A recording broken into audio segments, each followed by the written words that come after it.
ವಿದ್ಯಾರ್ಥಿಗಳಿಗೆ P and L account ಮೇಲೆ ಲೆಕ್ಕ ಬ್ಯಾಂಕ್ ಅಕೌಂಟ್ಸ್ಗೆ ಸಂಬಂಧಪಟ್ಟಂತೆ from the following information of Basaveshwara bank limited prepare the profit and loss account for the year ending 31/3/2015 along with concerned schedules.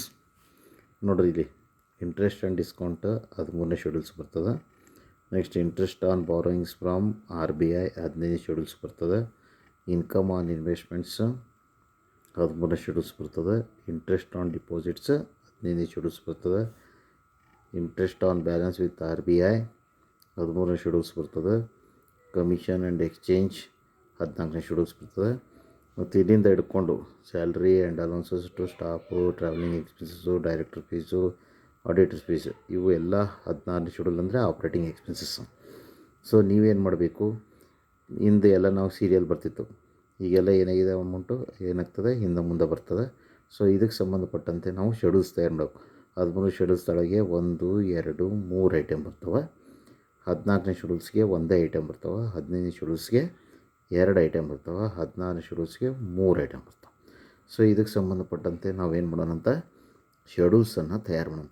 13 ಶೆಡ್ಯೂಲ್ಸ್ಗೆ ಬರೋಣ ಅಂತ.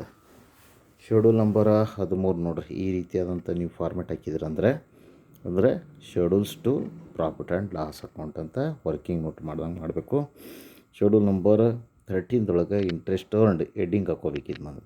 So ಅದ್ರಾಗ interest and discount, ಇಲ್ಲಿ ಈ ಪ್ರಾಬ್ಲಮ್ದಲ್ಲಿ ನಮಗೆ 13ನೇ ಶೆಡ್ಯೂಲ್ಸ್ ಏನಿದೆ, ಇಲ್ಲಿ ಯಾವುದು 3 ಲಕ್ಷ ರೂಪಾಯಿ ಐತಿ. ಆ 3 ಲಕ್ಷ ರೂಪಾಯಿನ ಇಲ್ಲಿ ಇಡಬೇಕು. ಪ್ರಾಬ್ಲಮ್ದಲ್ಲಿ ಏನು ಬಂದಿರುತ್ತೆ ಅದು ಇಡಬೇಕು. ನೆಕ್ಸ್ಟ್ ಇನ್ಕಮ್ ಆನ್ ಇನ್ವೆಸ್ಟ್ಮೆಂಟ್ಸ್ ಅದೆಷ್ಟು ನಿಮಗೆ 50,000 ರೂಪಾಯಿ ಐತೆ. 50,000 ರೂಪಾಯಿ ಇಡಬೇಕು. Next interest on balance with RBI ಇದೆಷ್ಟಿದೆ 10,000. 3 total ಮಾಡಿದೆ 3,60,000 ರೂಪಾಯಿ. ನೀವೇನು ತಯಾರು ಮಾಡ್ತಿರ್ತಿರಲ್ಲ ಫಾರ್ಮ್ ಬಿದಾಗ, ಅಂದರೆ Basaveshwara bank limited profit and loss account for the year ending ಅಂತ ಬರೆದು 31/3/2015 ಮಾಡಿ ಇದು ರೆಡಿ ಇಟ್ಕೋಬೇಕು ನೀವು ಫಾರ್ಮೆಟು. ಅಂದರೆ ಫಾರ್ಮ್ ಬಿ ಪ್ರಕಾರ ಅದಕ್ಕೆ particulars, schedules number, then rupees. ನೋಡಿರಿ, ಇಲ್ಲಿ ಇಂಟ್ರೆಸ್ಟ್ ಅರ್ನ್ಡ್ ಇದ್ರ ಶೆಡ್ಯೂಲ್ಸ್ದ ಸಂಪೂರ್ಣವಾದಂಥ ಟೋಟಲ್ 3,60,000 ರೂಪಾಯಿ ಐತೆ.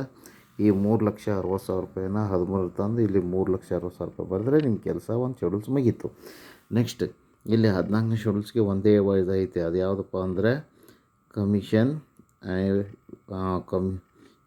And exchange. ಇದು 14ನೇ ಶೆಡ್ಯೂಲ್ಸ್ ಒಂದೇ ಐಟಮ್ ಇರೋದ್ರಿಂದ ಅದರ್ ಇನ್ಕಮ್ ಮೊದಲ ಶೆಡ್ಯೂಲ್ ನಂಬರ್ 14 ಅಂತ ಬರೋದು, ಅದರ್ ಇನ್ಕಮ್ ಅಂತ ಬರೋದು, ಕಮಿಷನ್ ಆ್ಯಂಡ್ ಎಕ್ಸ್ಚೇಂಜ್ ಅಂತ ಬರೆದ್ರೆ 40,000 ರೂಪಾಯಿ ಇಟ್ಟು ಅದರ ಟೋಟಲ್ ಮಾಡಿ ಅದನ್ನೇ ಸೇಮ್ ನೀವೇನು ಮಾಡಬೇಕು ಅಂತಂದರೆ ಅದರ್ ಇನ್ಕಮ್. ಸೊ ನೀವು ಫಾರ್ಮ್ ಬಿ ಒಳಗೆ 14 40,000 ಇವೆರಡೂ ಟೋಟಲ್ ಮಾಡಿಬಿಡ್ಬೇಕು. 3,60,000 ಮತ್ತು 40,000 4 ಲಕ್ಷ ರೂಪಾಯಿ ಆಗುತ್ತೆ. ನೆಕ್ಸ್ಟ್ ಎಕ್ಸ್ಪೆಂಡಿಚರ್ಗೆ ಬಂದಾಗ ನೀವು ಇಲ್ಲಿ ಎಕ್ಸ್ಪೆಂಡಿಚರ್ ಹೆಡ್ಡಿಂಗ್ ಹಾಕಲೇಬೇಕು ಫಾರ್ಮೆಟ್ದಾಗ.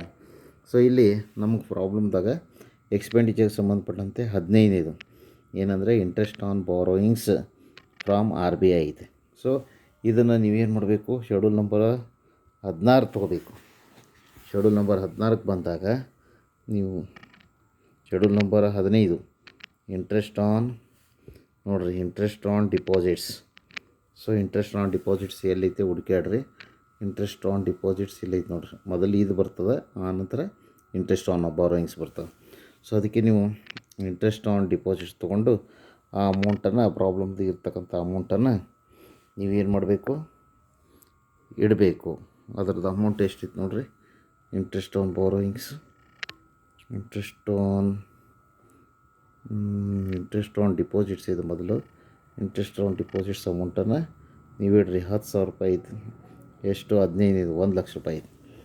ಸೊ ನೀವೇನು ಮಾಡಿರಿ, ಇಲ್ಲಿ ಇಂಟ್ರೆಸ್ಟ್ ಆನ್ ಡಿಪಾಸಿಟ್ಸ್ ಬಂದಾಗ 1 ಲಕ್ಷ ರೂಪಾಯಿ 1 ಲಕ್ಷ ರೂಪಾಯಿ ನೀವು ಇಲ್ಲಿಡಬೇಕು. ಆಮೇಲೆ ಇಂಟ್ರೆಸ್ಟ್ ಆನ್ ಬಾರೋಯಿಂಗ್ಸ್ ವಿತ್ ಏನಂದರೆ ಬಾರೋಯಿಂಗ್ಸ್ ಫ್ರಮ್ RBI ಇದೆಷ್ಟು ಅಂದರೆ 60,000.